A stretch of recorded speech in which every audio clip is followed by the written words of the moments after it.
Writing is organized thought. I'm not sure where I learned that, but I know it to be true, and I hold it very close to my heart that that's what writing is. Speaking is organized noise. Writing and speaking are inextricably linked.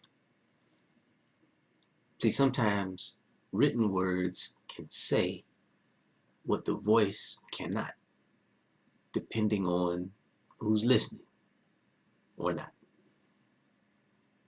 Sometimes the voice can say what written words cannot, depending on who's reading or not.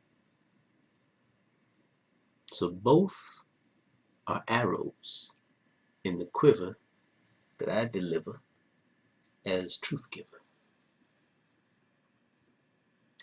I have pieces that I've written from as far back as 1979. That's almost 40 years. When I won the South Carolina Lieutenant Governor's Award for Expository Writing as a 5th grader. Nancy Stevenson was the Lieutenant Governor of South Carolina in 1979. I won it again in 1982 as an 8th grader. I think Mike Daniel was the Lieutenant Governor in 1982. Looking back, these may be my 2 proudest individual accomplishments. They both define my power and destiny in ways I could not see then, man, but I understand much better now. I can read pieces from my archives and remember both struggles and triumphs, illustrated by the words and the thoughts. I once thought that I was a really good writer, but that I could never be a good speaker. I didn't like that voice, and I thought that one had nothing to do with the other.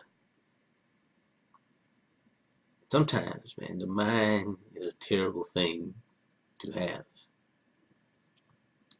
It took a long time for me to learn to like the sound of my own voice.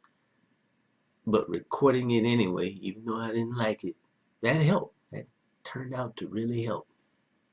It's that healing what you feel kind of thing.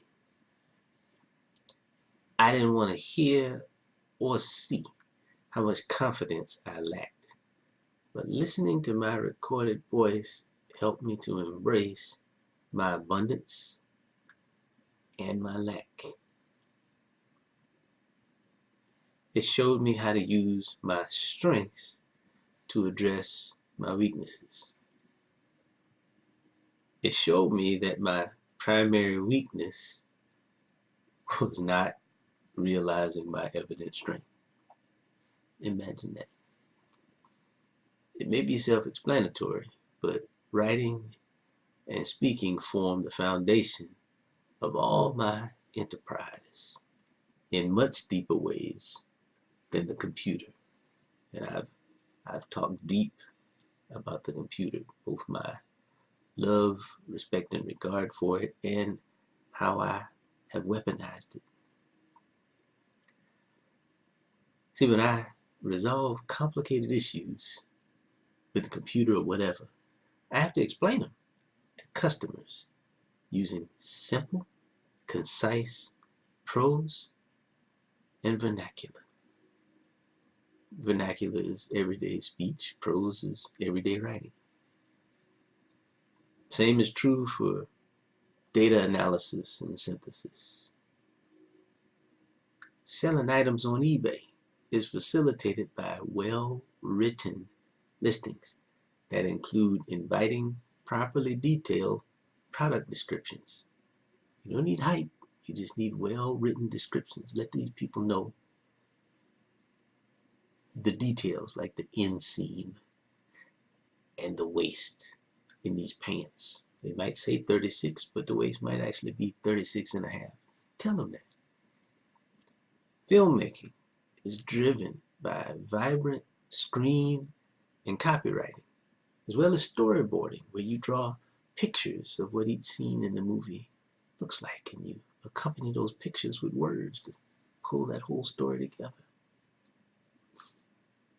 Letters, essays, very personal communication, poems, songs, speeches, classes, editorial infographics, that's something I've gotten into, cartoons, video podcasts, commentaries, just to name a few. And I cannot wait to see where all this takes me.